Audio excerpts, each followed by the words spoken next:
Untung kagak gue sembarangan buka. Ih, gede banget. Tiba-tiba ngirimin toilet sama isi-isinya. Stres lu, Yudi. Cari lagi siapa yang namanya Yudi. Bantai. Tiba-tiba ada yang link. Mau lu. Ban 2 kata lucu. Udah malas ngirim link karena banyak WM gak jelas. 2 kata lucu.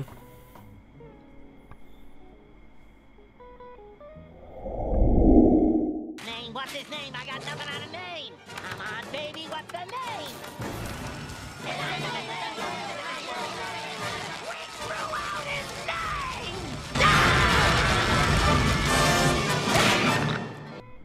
Masa tiap kali gua live ada tanggungan untuk 2 kata lucu? Anjing emang bisa dah.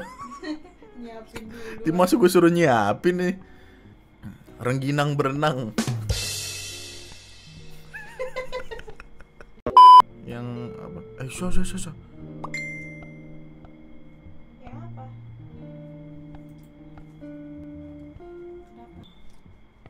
Depok hujan gede. Hujan deres gitu, yang deres banget. Ampe kata gua awan. Awan ke Bekasi yuk, awan. Remy Fukada lagi di Bali. Ngapain tuh? Ini kok ada siapa? Pesepak bola wanita. Bukan.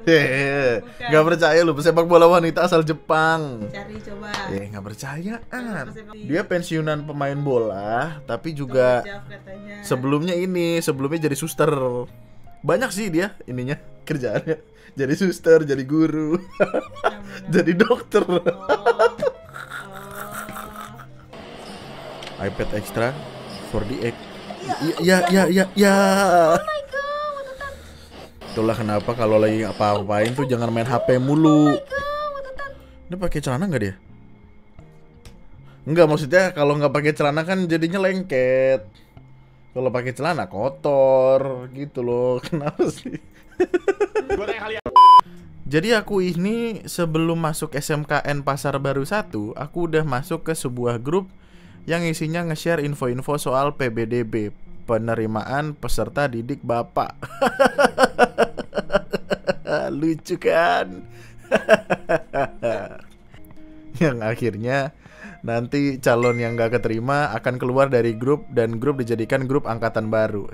Yang kasihan tuh kayak, ya gue gak terima, guys gue gak diterima di kick. Ada cewek yang aktif banget sih bang di sana, namanya Nana. Dia sempat upload story gitu, kayak video dan foto-foto dia, cantik banget bang, asli. Dan mungkin karena dia asik dan rupanya cantik, aku jadi agak kagum. Ih udah cantik nggak sombong lagi. Aku jadi agak deketin dia, tapi pas MPLS belum sempat ketemu, bahkan pas hari pertama sekolah juga nggak ketemu. Bang tahu gak, ternyata aku udah ketemu 2 di hari pertama sekolah. Cuma ya gitu, wajahnya ternyata nggak mirip sama yang biasa dia upload di story itu, kayak beda orang. Dan aku ajak ngobrol juga dia agak sombong. Tapi kalau ngobrol sama anak laki-laki lancar banget, heran deh aku. Padahal aku kayaknya nggak ngelakuin kesalahan sama dia.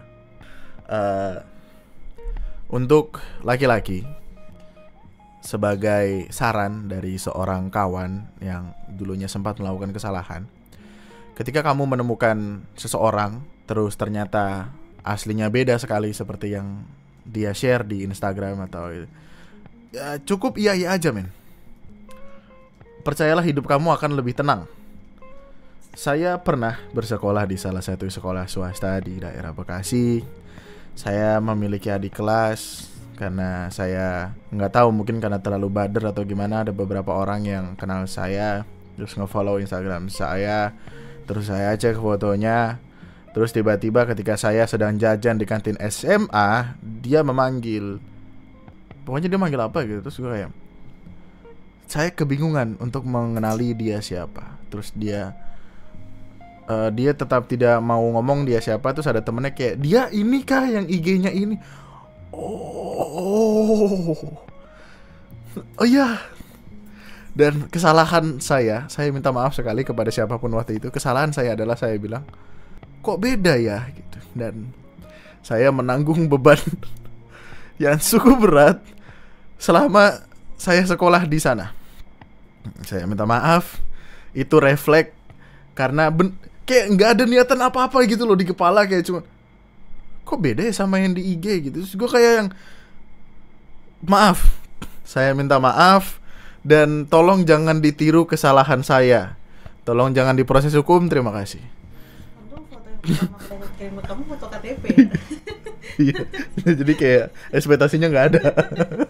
Tapi ternyata cantik banget istriku. Karena waktu itu tuh bener-bener di luar kepala aja men. Kayak mulut refleks, kepala tuh kayak setelahnya langsung aduh ancur. Dan soalnya teman-temannya sampai bilang kayak yang parah banget Kandri gitu. Terus gue masih belum menemukan kesalahan gue di mana. Sampai akhirnya gue jalan, gue diomelin sama either Ali atau Farhan atau siapa gue lupa. Ditepok gitu, goblok gitu. Terus kayak, Tapi kamu emang suka gitu sampai sekarang. agak iya, refleks mulut aja. Makanya saya minta maaf kalau saya pernah punya salah. Tolong jangan diproses hukum, terima kasih banyak. Gua habis ngomongin orang kebelet nih, ngajak ngomong dulu ya. Kayaknya gua disantet. Dikirimin anyang-anyangan. Gak disiram ya? Siram, Gak cebok? cebok. Kenapa sih? Emang salah ya orang? Kan gue cepet-cepet biar gue bisa cepet-cepet balik ke sini terus bisa live lagi. Tapi cepet banget. Nah, makanya jadi cowok kencing berdiri. Cewek juga bisa sih kencing berdiri. Nggak bisa. Bisa. Ngewer. Ngewer lagi, bahasa mana itu? Astagfirullahaladzim. Aku juga akhirnya satu kelas sama anak cowok yang dari SD, SMP, dan SMK bareng bang. Karena tadinya aku belum tahu siapa-siapa kecuali dia, ya otomatis aku ngobrol sama dia. Namanya Raka. Nama panjangnya Raka Buming Raka, maaf. Kami ngobrol hal-hal tentang masa SD. Itu siapa sih, Mang? Oh iya. Maaf Mas Gibran. Tidak sengaja. Aduh, ya Allah, lupa. Saat itu Nana sering deketin Raka. Kayak ngusel-ngusel rambut, nyontek tugas. Enggak, nyontek tugas itu enggak deketin, itu goblok. Ya, saya juga pernah nyontek, jadi tidak apa-apa, santai aja. Saya kalau datang lebih pagi bukan untuk bersih-bersih piket, nyontek saya. Nana juga suka banget modus pegang-pegang tangannya Raka. Apaan sih lo agresif banget jadi cewek, dah sumpah. Jelas banget kelihatan bang, karena dia ngelakuin itu semua di depan mataku. Ini tangannya Raka nih. Dan akhirnya Nana nembak Raka, tapi ditolak. Saat seekor nyamuk mendarat pada buah zakar, di situ kita sadari tidak semua masalah bisa diselesaikan dengan kekerasan. Kalau ditepok. Lu pernah nggak di SMP main tambol-tambolan biji, mulesnya sampai rumah? Kenapa sih lu pergaulan lu jelek banget? Gak tahu, gue nggak tahu sih. Ya juga ya. Kenapa gue ngomong itu seolah-olah itu adalah sebuah hal yang harus orang rasakan gitu? Kenapa ya? Aku, Ana, dan 2 orang lain jadi lebih dekat setelah kami beberapa kali hangout keluar kota. Gokil, anak SMK hangout keluar kota. Gue ngerem di kamar nontonin anime sampai 500 giga. Ada orang yang bangga di kamar cuma nonton anime. Cuy, gue dong 1 tera, iya. 1 tera isinya apa? Kucing, poi, kucing poi. Neko boy. Jangan di, nggak sembarangan gitu ya, nggak sembarangan gitu ya. Ya, astagfirullahaladzim. Membeli saran buat sering overthinking umur segini, suka kepikiran sesuatu yang sebenarnya nggak penting. Tidur. Kalau kita overthinking, tidur. Kalau kita overthinking, kita runutkan perkaranya seperti apa. Karena biasanya kalau kita pikirin terus di list gitu kayak, nah ini nggak penting, ini nggak penting, ini nggak penting. Terus akhirnya lu sadar kalau kagak ada yang penting ternyata dipikirin, udah mending tidur gitu. Sekian ya, mohon saran dong biar gak gampang galau, apalagi di permasalahan aku ini. Terima kasih ya, selamat. Fokus sekolah. Fokus dengan pendidikan.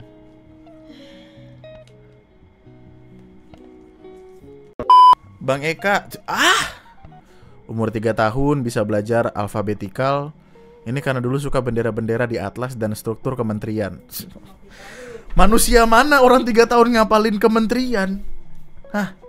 Bapak Ali Sodikin, bapak ini, bapak itu, bapak ini, bapak itu. Saya 3 tahun masih niup-niupin bekasan ini, apa? Bekasan pasir-pasir yang kuncup, nyari undur-undur. Akhirnya dengan belajar ini umur 4-5 tahun apal bendera sama menteri-menteri, sempat ngapalin UUD 45. Gokil. 3 tahun ngapalin struktur menteri. Gue 3 tahun aja belum sadar gue hidup. Karena kurang pedenya diri ini dan overthinking, membuat nggak pernah menyampaikan apa yang ada di dalam nafsu diri. Alhasil dari 6 SD sampai 3 SMA menjadi stalker dan alhamdulillah istiqomah creepy-nya. Ya Allah. Serem amat sih lu. Sering satu angkot bersama, berangkat dan pulang, sering ngobrol bersama, tapi ketidakpedean dan keengganan pertemanan itu berakhir. Tapi santai, itu masa lampau, Bang. Tetap serem sih. Pernah pura-pura turun dari angkot setelah dia beberapa ratus meter, kemudian perlahan membututi dari belakang beberapa. Anjing, lu serem banget, men. Sumpah, men. Otaknya, astagfirullah. Alhamdulillah bisa masuk ke kampus yang dituju. Nilai-nilai berhasil comeback dari ranking paling bawah di 2 SMA jadi top 2 atau 3 di kelas 3. Gokil. Itu emang masa kecil remaja yang cukup flat, tidak seseru yang lain, atau mungkin paling kejahatan kecil nilep duit SPP, duit LKS, dan iuran buat beli komik sama kerentalan PS. Cuma share aja, siapa tahu lolos kurasi. Sebenarnya mungkin banyak cerita di masa kuliah, karena ada 11 tahun masa kuliah yang cukup panjang dibanding masa remaja yang cuma 6 tahun. Oh iya ya, dia 11 tahun ya? Nanti siapa tahu bakal di-share lagi di Mariwara. Pernah ngobrol juga pas sebaton kapan tahu. Thanks banget udah dibacain. Terima kasih para viewer yang mendengarkan. Intinya, men, orang ini tuh kehidupannya gokil sekali loh.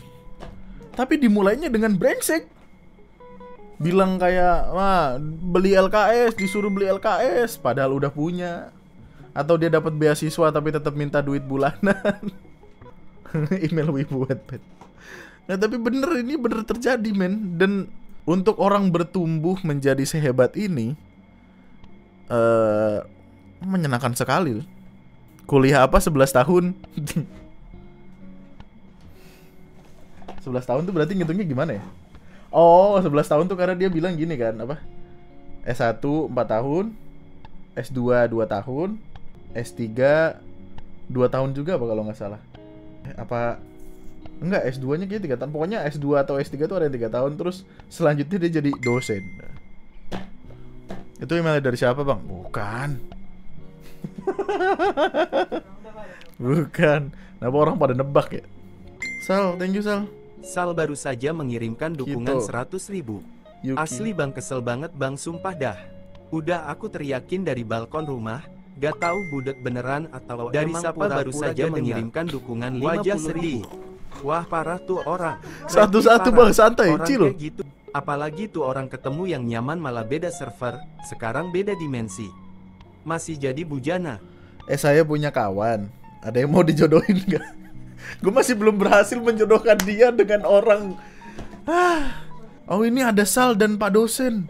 Dia bertemu di tempat yang sama, sepertinya jodoh. Kalian mau saya kirimin kontak masing-masing?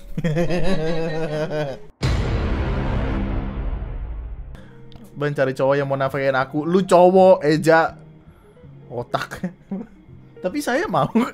Saya mau. Saya ada kalau mau. Awal aku ketemu dia biasa aja, seperti layaknya teman yang baru ketemu gitu. Dia kerja di kantornya, dan aku di kantorku. Ya iya dong. Semua dimulai Februari 2021, dan waktu itu kita berdua kena COVID. Hal ini berdampak pada pekerjaan kami. Kami berdua diberhentikan.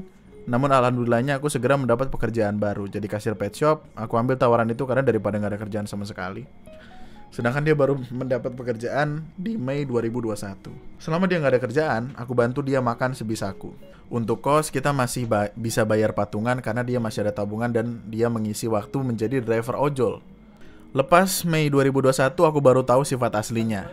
Dia ternyata kasar dan temperamental. Dia suka banting atau nendang kucing aku saat aku gak ada di kosan. Wow. Dan saat emosi suka marah-marah sampai teriak-teriak. Semakin lama semakin parah. Dan hal tersebut terjadi hampir setiap hari. Tapi dari Oktober sampai November, kelakuan Anggi sangat buruk. Tidak seperti aku yang bantu dia waktu dia di PHK beberapa bulan lalu. Dia justru minta aku untuk pulang aja ke rumah orang tua aku.